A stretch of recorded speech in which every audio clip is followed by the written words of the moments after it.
Meus queridos, a paz do Senhor Jesus a todos, dando início a mais um trimestre com essa nossa lição, a Igreja de Cristo e o Império do Mal. Como viver neste mundo dominado pelo espírito da Babilônia. Lição de número 1 hoje, a Igreja diante do espírito da Babilônia. Nosso texto áureo está em Apocalipse capítulo 17, verso de número 5, que diz: E na sua testa estava escrito o nome, mistério, a grande Babilônia, a mãe das prostituições e abominações da terra. A nossa verdade prática diz que a igreja deve resistir ao espírito da Babilônia presente no cenário atual. Então isso deve ser feito por meio de compromisso inegociável com a autoridade da palavra de Deus. A palavra-chave aqui é Babilônia. Babilônia vem de Babel. Babel significa confusão, significa falta de ordem. Então o primeiro tópico, aliás, a nossa lição está dividida em 3 tópicos principais, que são a Babilônia e seus significados.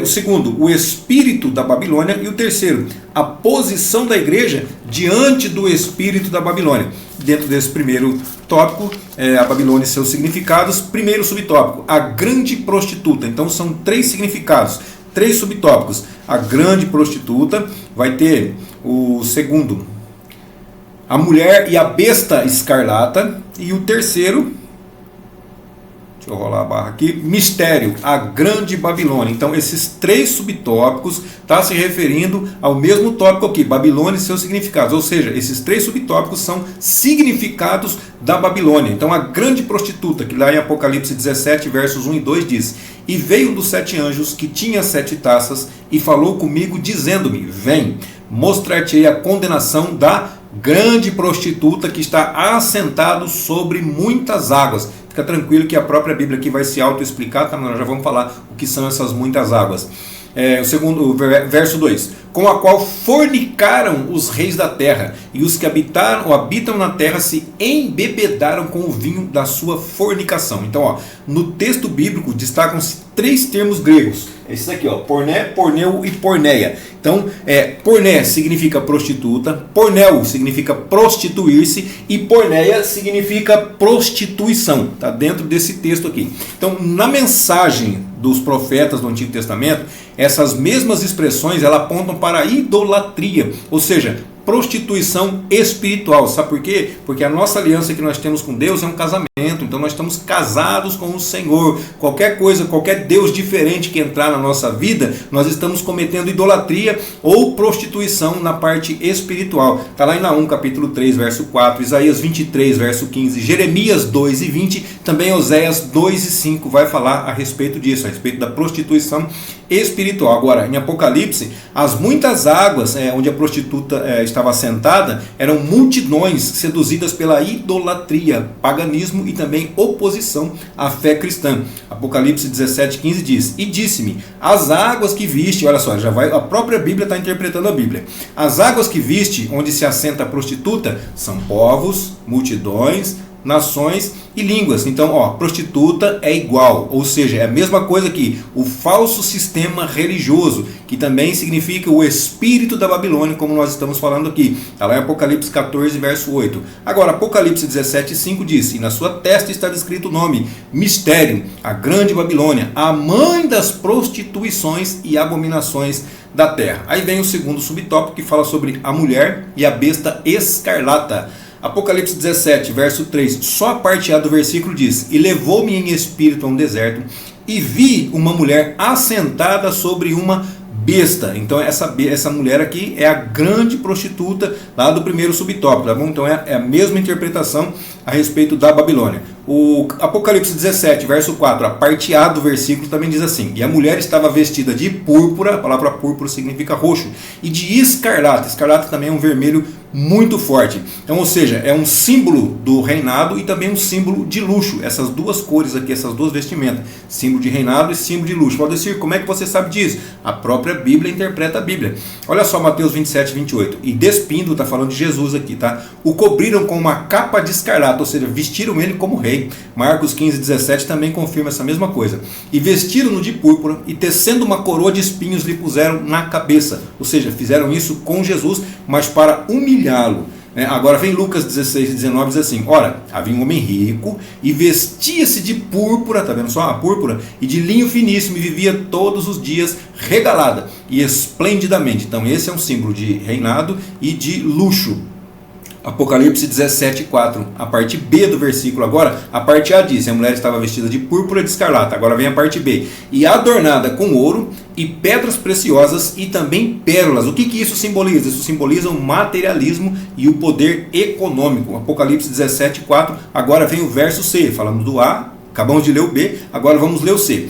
E tinha na sua mão um cálice de ouro, cheio das abominações e da imundícia da sua fornicação. E o que isso significa? Significa contaminação moral e espiritual de toda a sociedade. Apocalipse 13, 1 vai dizer assim: e eu pus-me sobre a areia do mar, e vi subir do mar uma besta, que tinha 7 cabeças e 10 chifres, e sobre os seus chifres 10 diademas, e sobre as suas cabeças um nome de blasfêmias. Ou seja, aqui essa besta que subiu do mar, ela trata-se do anticristo. O anticristo é a besta que sobe do mar. Vai guardando essas partes aí, vai anotando se for necessário, tá? Segundo aos Tessalonicenses, capítulo 2, versículos 4, o 9 e o 10 também. Só vou ler o 4 aqui, tá bom? Mas você leia o 9 e o 10 aí. O qual se opõe e se levanta contra tudo. Aqui está falando do anticristo. Ele é aquele que se opõe e se levanta contra tudo que se chama Deus ou que se adora, de sorte que se assentará como Deus no templo de Deus, querendo parecer Deus. Então o anticristo, ele é contra o sistema. Ele não é um ateu, não é uma pessoa que não, ele é uma pessoa que vai contra o próprio Deus. Apocalipse 13, 6 diz assim: e abriu a sua boca em blasfêmia contra Deus. Está vendo só? A própria Bíblia vai interpretando a Bíblia, para blasfemar do seu nome e do seu tabernáculo e dos que habitam no céu. Ou seja, o anticristo, ele abomina o senhorio de Cristo. Assim também é o próprio Satanás. Apocalipse 17, 3, a parte C do versículo. Vamos lá, ó. A parte A: levou o meu espírito a um deserto. Aí vem B: e vi uma mulher assentada sobre uma besta de cor escarlata. Aí agora a parte C, que é o que nós queremos aqui: que estava cheia de nomes de blasfêmias e tinha 7 cabeças e 10 chifres. Ou seja, essas 7 cabeças, esses 10 chifres, eles simbolizam poderes do mundo e a sua força política, conforme nós vamos ver agora nos versículos 10 e 12 de Apocalipse 17. Tá? Então, e são também 7 reis. 5 já caíram, um existe e outro ainda não é vindo. E quando vier, convém que dure um pouco de tempo. Versículo 12. E os 10 chifres que vistes são 10 reis que ainda não receberam o reino, mas receberão poder como reis por 1 hora, juntamente com a besta. Então a união entre o cavaleiro, que é a mulher no caso, e a montaria, que é a besta, simboliza a força dos sistemas religioso, econômico e político, que também significa o espírito da Babilônia. Esse é o espírito da Babilônia. Terceiro subtópico fala sobre mistério, a grande Babilônia. Então Apocalipse 17, verso 5, a parte A do versículo, diz assim: mistério, a grande Babilônia. Ou seja, aqui ele revelou qual que é o nome. Então mistério indica que a Babilônia não é somente uma localização geográfica, mas é também algo simbólico. E a palavra aqui grande Babilônia, a palavra grande significa que ela é poderosa e que também ela tem um longo alcance ou um vasto alcance. Apocalipse 17, 5, a parte B do versículo agora: mãe das prostituições e abominações da terra. Ou seja, ela é a mentora, ela é a tutora de toda a rebelião contra Deus e também a consequente depravação de toda a sociedade. Apocalipse 17, 6, somente a parte A do versículo: e vi que a mulher estava embriagada do sangue dos santos e do sangue das testemunhas de Jesus. Ou seja, ela é assassina de cristãos, ela mata cristãos. Então, não se trata apenas de uma cultura sem Deus. Ah, não quero Deus, não tenho Deus, não sei de Deus. Não, mas é completamente contra Deus. Então, o espírito da Babilônia é um sistema global abertamente anticristão. Então, todo mundo sabe, todo mundo está vendo que é contra os cristãos. O resumo desse tópico diz que o espírito da Babilônia representa uma cultura que é completamente contra Deus. Aí vem o segundo tópico que fala o espírito da Babilônia.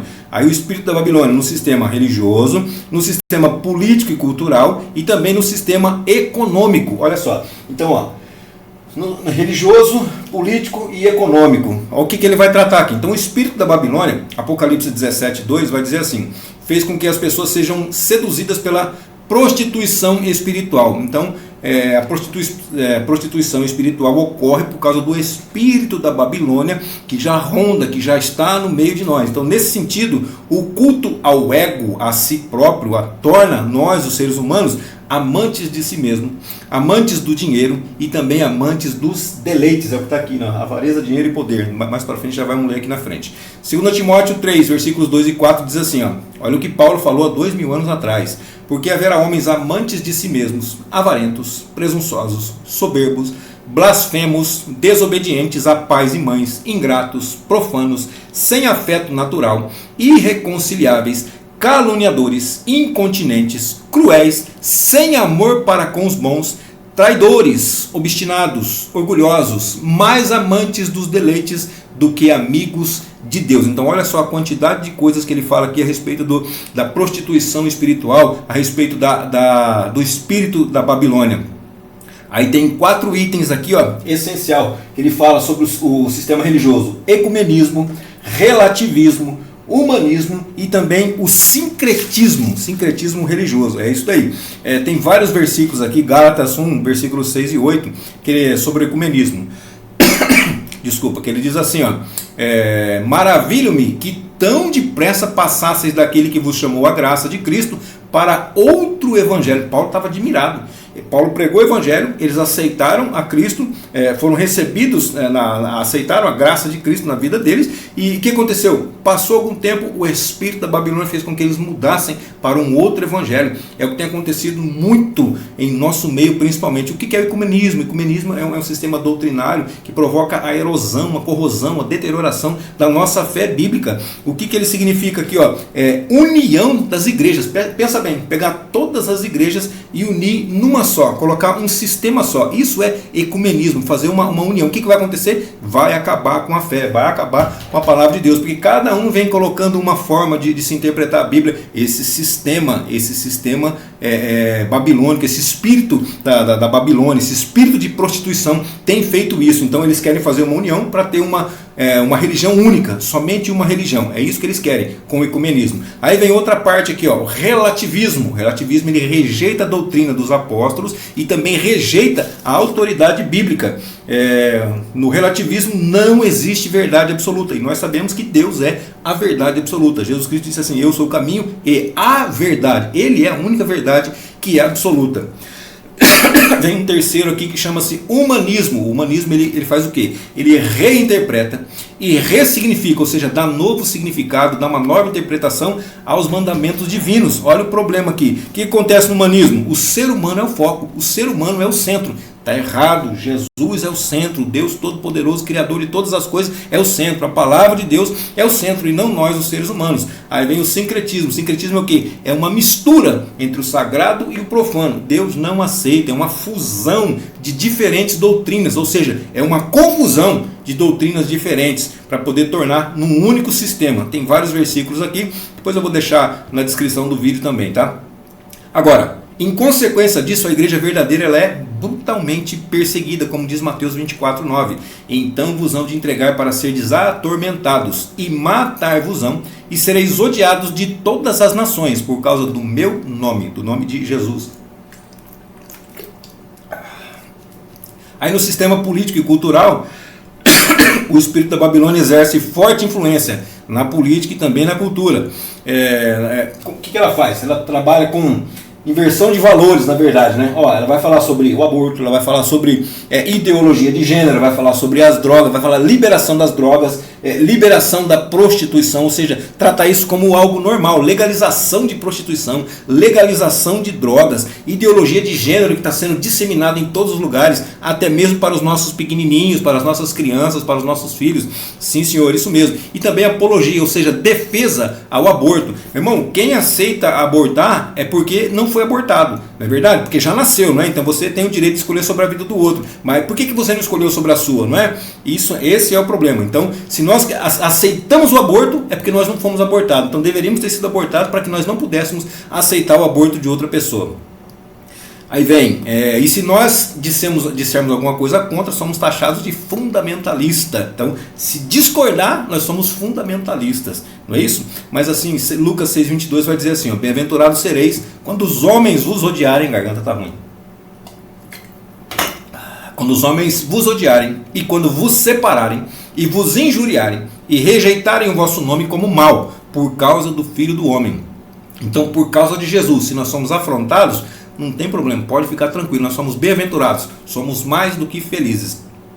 Então esse doutrinamento ele é contrário à fé cristã, pelas próprias grandes mídias, elas disseminam isso daí, tudo que é contrário à fé cristã. João 15,19 diz assim: se vós fosseis do mundo, o mundo amaria o que era seu, mas porque não sois do mundo, antes eu vos escolhi do mundo, por isso é que o mundo vos odeia. Então já sabe por que o mundo nos odeia, né? Porque Cristo nos escolheu.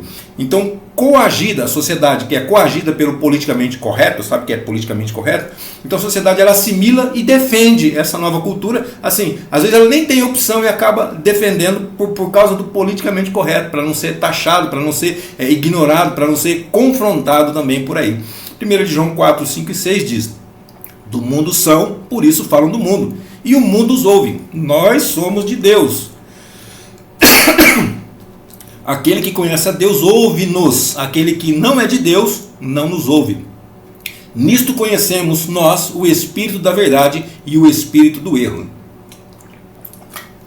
Então, nesse contexto, os cristãos eles são perseguidos e também são julgados.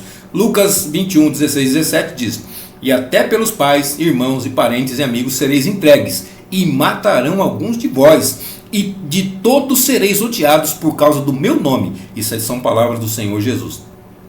Aí vem o sistema econômico. Então o espírito da Babilônia, lá de Apocalipse 18:3, ela enriquece, ela dá dinheiro para os mercadores. Então ela mostra o comércio e o governo, ela mostra como que o comércio e o governo subornam os cidadãos. Por quê? Por causa da avareza, por causa do dinheiro e por causa do poder. Aí vem Miqueias 2, versículos de 1 a 3, nós não vamos ler, mas eu quero ler Apocalipse 18, versículo 12 e 13. Mercadorias de ouro, de prata, de pedras preciosas, de pérolas, de linho fino, de púrpura, de seda, de escarlata, e toda madeira odorífera, e todo vaso de marfim, e todo vaso de madeira preciosíssima, de bronze e de ferro, e de mármore, e canela, e perfume, e mirra, e incenso, e vinho, e azeite, e flor de farinha, e trigo, e gado, e ovelhas, e cavalos, e carros. Ó, presta atenção agora. E corpos e almas de homens. Isso aqui é o comércio que eles fazem. Corpos e almas de homens. Então muito cuidado com isso daí. Então as pessoas elas são motivadas a levar vantagem financeira em tudo. Isso também é típico do brasileiro, mas do ser humano de um modo geral, tá? E levar vantagem financeira ilícita e moral em prejuízo do próximo. Então quando o próximo está em prejuízo, nós temos lucros, aí nós estamos todos felizes. Essa é a forma, a tratativa deles. Provérbios 16, 29 vai falar, Miqueias 3:11 vai falar. Agora, nesse sentido, vem o materialismo, os deleites e a autossuficiência conduzem o ser humano ao quê? Ao dinheiro, ao bem aquisitivo. Mas aí Paulo vai dizer assim que o amor ao dinheiro é a raiz de toda espécie de males. O resumo desse tópico diz que o espírito da Babilônia se revela nos sistemas religioso, político, cultural e também no sistema econômico. O terceiro tópico fala sobre a posição da igreja diante do espírito da Babilônia. Primeiro subtópico: não negociar a ortodoxia bíblica. O que é ortodoxia? É uma palavra que vem do grego, que traz a ideia de crença correta. Ortodoxia, ela significa crença correta. São duas palavrinhas gregas que juntando dá essa tradução aqui, ó, crença correta. A Bíblia Sagrada é a suprema e inquestionável regra de fé e de conduta para todos nós. Então a igreja ela precisa reafirmar a verdade bíblica como valor universal e imutável. A Bíblia não muda, Deus não muda, é o mesmo ontem, hoje e eternamente. Salmo 100, verso 5: porque o Senhor é bom e eterna a sua misericórdia, e a sua verdade dura de geração em geração. Sempre, sempre vai durar a bondade e a misericórdia do Senhor. Mateus 24, 35 diz que o céu e a terra passarão, mas as minhas palavras, as palavras de Jesus, não hão de passar. Então, por meio de estudo bíblico sistemático, torna-se possível capacitar cada cristão para enfrentar o espírito da Babilônia e também as suas ideologias, as suas falsas ideias. Segundo subtópico fala sobre formar o caráter de Cristo. Então o caráter cristão, ele se refere à nova vida, o modo de pensar e também o modo de agir. Então nós temos que ter uma nova vida, temos que nos converter verdadeiramente. Gálatas 5:22 vai falar sobre o fruto do Espírito. Qual que é o fruto do Espírito? É amor, gozo, paz, longanimidade, benignidade, bondade, fé, mansidão e temperança. Então Jesus ensinou que é pelo fruto que se conhece uma árvore. Mateus 12:33. Ou fazei a árvore boa e o seu fruto bom, ou fazei a árvore má e o seu fruto mau, porque pelo fruto se conhece a árvore. Aí Gálatas 5:16-17 diz: digo, porém, andai em espírito, e não cumprireis a concupiscência, ou os desejos da carne. Porque a carne cobiça contra o espírito, e o espírito contra a carne. Estes opõem-se um ao outro, para que não façais o que quereis. Nós não fazemos o que nós queremos, por quê? Porque o nosso desejo, o desejo carnal, é fazer as coisas da carne, as obras da carne. Mas o desejo espiritual é fazer a obra de Deus, as coisas de Deus. Então fica essa contenda e nós temos que tomar essa decisão. Nós vamos, quem vai sair vitorioso? Vai sair vitorioso aquele a quem nós alimentarmos mais. Se não alimentarmos mais a carne vai sair vitoriosa. Se alimentarmos mais o espírito vai ser vitorioso. E isso é constante, desde quando nós nos entendemos por gente até o dia da nossa morte. Essa luta vai ser constante dentro de nós. Aí o terceiro subtópico fala sobre aguardar a volta de Cristo.